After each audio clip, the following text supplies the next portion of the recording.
पारनेर येथे खासदार निलेश लंके यांच्या संकल्पनेतून आयोजित राज्यस्तरीय कृषी प्रदर्शनास तालुक्यासह जिल्हाभरातून नागरिकांचा उत्स्फूर्त असा प्रतिसाद मिळतोय। अत्याधुनिक शेती तंत्रज्ञान, सुधारित बियाणं वाण, पशुधन प्रदर्शन, ग्राहक उपयोगी वस्तू आणि खाद्य संस्कृती याचा संगम या प्रदर्शनात अनुभवायला मिळाला। प्रदर्शनातील विविध कृषी स्टॉलवरती शेतकरी बांधवांनी मोठ्या प्रमाणावरती भेटी देत आधुनिक शेती अवजारे, ठिबक, तुषार सिंचने, साहित्य, पीक संरक्षण साधने तसेच अधिक उत्पादन देणाऱ्या बियाण्यांची माहिती घेतली। वाडा, कोलम, इंद्रायणी यासारख्या तांदळांच्या जातीसह विविध कडधान्यांना ग्राहकांची पसंती मिळत आहे। अनेक शेतकऱ्यांनी प्रत्यक्ष खरेदीही केली। महिलांनी गृह उपयोगी वस्तू, गावरान कडधान्य, मसाले, घरगुती प्रक्रिया उत्पादने आणि स्वयंसहायता गटांच्या वस्तूंना विशेष पसंती दिली। ग्रामीण भागातील उत्पादकांना विक्रीसाठी उपलब्ध करून दिले। व्यासपीठ उपयुक्त ठरत असल्याची भावना यावेळी त्यांनी व्यक्त केली आहे। प्रदर्शनातील खाऊ गल्ली हे प्रमुख आकर्षण ठरत असून थालीपीठ, मासवडी, भेळ, पाणीपुरी, वडापाव, डोसा तसेच विविध थंड पेयांचा नागरिकांनी मोठ्या उत्साहात आस्वाद घेतला। कुटुंबासह आलेल्या नागरिकांनी प्रदर्शनाचा आनंद लुटला। प्रदर्शनास भेट देणाऱ्या प्रत्येक नागरिकास कुपन देण्यात येत असून दर तासाला लकी ड्रॉ द्वारे भेट वसूलण्यात येत आहे। या उपक्रमाला चांगला प्रतिसाद मिळतोय। शनिवारी खासदार निलेश लंके यांनी प्रदर्शनास्थळी भेट देत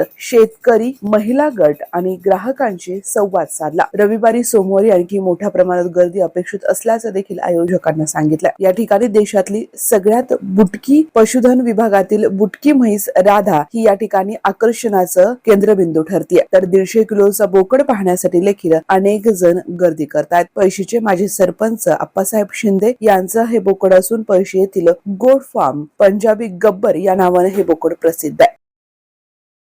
नमस्कार, माझं नाव भाग्यश्री फुलचंद लोंढे, गाव जहानपूर, तालुका बार्शी, जिल्हा सोलापूर इथून आलो होतो आम्ही।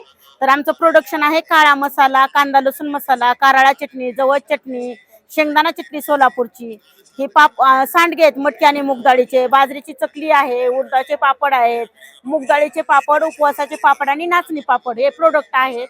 तर आम्ही तर स्टॉलसाठी आलो तर म्हणजे माननीय लंके सरांनी आणि त्यांच्या पत्नीने पण भेट दिली आमच्या ह्याला। आणि कसं आता इथं सपोर्ट जरा कमी आहे, म्हणजे रिस्पॉन्स जरा कमी आहे, पण म्हणजे एक्झिबिशन म्हणजे इथं सगळे पाण्याची सोय, कारण एवढं नसतंय उन्हाळ्यात सगळ्यांना ग्राहकांना पाण्याची सोय, स्टॉलवाल्यांना पाण्याची सोय सगळी चांगली त्यांनी उपलब्ध केलेली आहे। नमस्कार, मी संजय भिन्नर, अकोले तालुक्यामधून भंडारदरा परिसरातील मानेर हे माझे गाव आहे। आम्ही राज्यस्तरीय कृषी महोत्सव खासदार साहेबांच्या माध्यमातून भरवण्यात आलेला आहे। स्टॉलला सगळी व्यवस्थित सुविधा करण्यात आलेली असून ग्राहकांचा प्रतिसाद बी चांगल्या प्रमाणात आहे। आणि खासदार साहेबांचे धन्यवाद, खासदार साहेबांचे मानावे तेवढे धन्यवाद। सुविधा ग्राहकांना येण्यासाठी, स्टॉलधारकांसाठी सर्व सुविधा व्यवस्थित करण्यात आलेल्या आहे। त्याबाबत मी समाधान व्यक्त करतो। मॅडम, खरेदीचा आनंद घ्यावा, कृषी प्रदर्शनातल्या नवीन अवजारे, शेती अवजारे याची माहिती घ्यावी आणि जे स्टॉल खाद्यपदार्थाचे असतील, शेतकऱ्यांचे असतील, त्याचा खरेदीचा आनंद लुटावा। नमस्कार, मी पूजा गोलेकर, राहणार खर्डा इथून आले। जे अंबिका बचत गटाचे माझे कंदीपेढे आहेत। तर पारनेर येथे मी गुळाचे कंदीपेढ्याचा स्टॉल लावलेला आहे। हे साखरेचे आणि हे गुळाचे कंदीपेढे आहेत।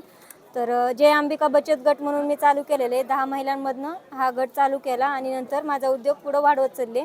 तर मी कुठं पण कृषी प्रदर्शन असेल तिथं मी स्टॉल लावते। हो, व्यवस्थित सुविधा भेटलेली इथं। आपले खासदार निलेश लंके यांच्या मार्फत मला इथं स्टॉल भेटलाय। क्वालिटीची कडधान्य असतं, हळद आहे, नॅचरली हळद। खासदार साहेबांनी मदत केली, विक्रीसाठी स्टॉल उपलब्ध करून दिले। चांगलं आहे, प्रतिसाद चांगला आहे। कृषी प्रदर्शनाला भेट देण्यासाठी सगळं समजून घेतलं पाहिजे। शेती कशी केली पाहिजे, विना खर्चात शेती केली पाहिजे, कंपोस्ट खत, जैविक खते वापरून। माझे नाव राजेंद्र लाढाने, राहणार डिकसळ, तालुका कर्जत, जिल्हा अहिल्यानगर। नमस्कार, मी प्रियंका पाटील शेळके आपलं सहर्ष स्वागत करते। कृषी गंगामध्ये पारनेरमध्ये सालाबादप्रमाणे यंदाच्या वर्षी देखील कृषी गंगा भरवण्यात आली आहे आणि खासदार साहेब आहेत या ठिकाणी। जे वेगवेगळे खाद्य स्टॉल आहेत त्याचा ते आस्वाद घेतात। खासदार साहेब इतक्या बिझी शेड्यूल मधून हा वेळ काढतायत, इथे येत आहेत, प्रदर्शनाला भेट देत आहेत, काय सांगाल, कसा प्रतिसाद मिळतो आणि कितवं वर्ष आहे हे? कृषी गंगा भव्य राज्यस्तरीय प्रदर्शन दरवर्षी आम्ही त्या ठिकाणी घेत असतो आणि त्याचं हे 6वं वर्ष आहे। दरवर्षी अतिशय चांगल्या पद्धतीने रिस्पॉन्स त्या ठिकाणी लोकांच्या पाहायला मिळतो। हे सगळं तंत्रज्ञानाची माहिती घेतल्यानंतर परत लोक या ठिकाणी एक खाऊ गल्ली या खाऊ गल्लीमध्ये येऊन वेगवेगळ्या पदार्थाचा आस्वाद पण घेतात. चांगलं लोकांना पाहायला मिळतं आणि लोकांना आनंद पण घेता येतो. खऱ्या अर्थानं हे ते 4-5 दिवस जे आहेत त्या 4ही दिवस तुम्ही इथे येऊन लोकांना भेटतायत, लोकांचे जे प्रदर्शनाचे जे विक्रेते आहेत त्यांचा कसा रिस्पॉन्स आहे, काय म्हणतायत? चांगला रिस्पॉन्स आहे, एक नंबर रिस्पॉन्स आहे लोकांचा. जिथं जे स्टॉल धारक आहे ना ते खुश येतले किंवा त्यात खरंच इथं लोकांचा रिस्पॉन्स आहे. ग्रामीण भाग आहे पण लोकांना चांगलं दरवर्षी असल्यामुळं लोक आवडीने येतात आणि तालुक्यातले ते तालुक्याच्या बाहेरचे येतात. खासदार साहेब, बऱ्याच लोकांचं म्हणणं आहे की आम्ही अनेक प्रदर्शनं करतो, मात्र ज्या सुविधा असतात त्या मिळत नाही. मात्र इथे ग्राहकांपासून ते विक्रेत्यांपर्यंत सगळ्यांनाच पाण्याची वगैरे सोय करण्यात आली. हे नियोजन कसं आखतं सगळं तुम्ही? हे राहू दे, नाही हे धुतलेली हे नियोजन सगळं प्रतिष्ठानचे सर्व कार्यकर्ते आणि आमचे सर्व आपला मावळा संघटनेचे असो सगळे आम्ही एकत्र एकजुटीने इथं राहतो म्हणून नियोजन चांगल्या पद्धतीने होतं. आणि इथं आम्ही सगळे आल्यानंतर कार्यकर्त्याच्या भूमिकेत असतो आणि सगळेजण पूर्णपणे लक्ष देतात. मुख्य उद्देश काय असतो या प्रदर्शनाचा? मुख्य उद्देश काय असतो? काय साध्य करायचं असतं तुम्ही प्रत्येक वर्षी? अगदी 6वं वर्ष आहे इथे, काय सांगाल? मुख्य उद्देश हाच महत्वाचा उद्देश असतो, सगळ्यात महत्वाचा, की आमचा हा भाग ग्रामीण भाग आहे. ग्रामीण भागातील लोकांना या नवीन नवीन तंत्रज्ञानाची माहिती मिळाली पाहिजे. त्याचबरोबरीने हे सगळं एकत्रित पाहिल्यानंतर थोडा अजून आपल्या ज्ञानामध्ये भर पडते आणि एक दिवस तास 2 तास या ठिकाणी आल्यानंतर माणूस सगळं काम येतं विसरून इथं रममान पण होतो.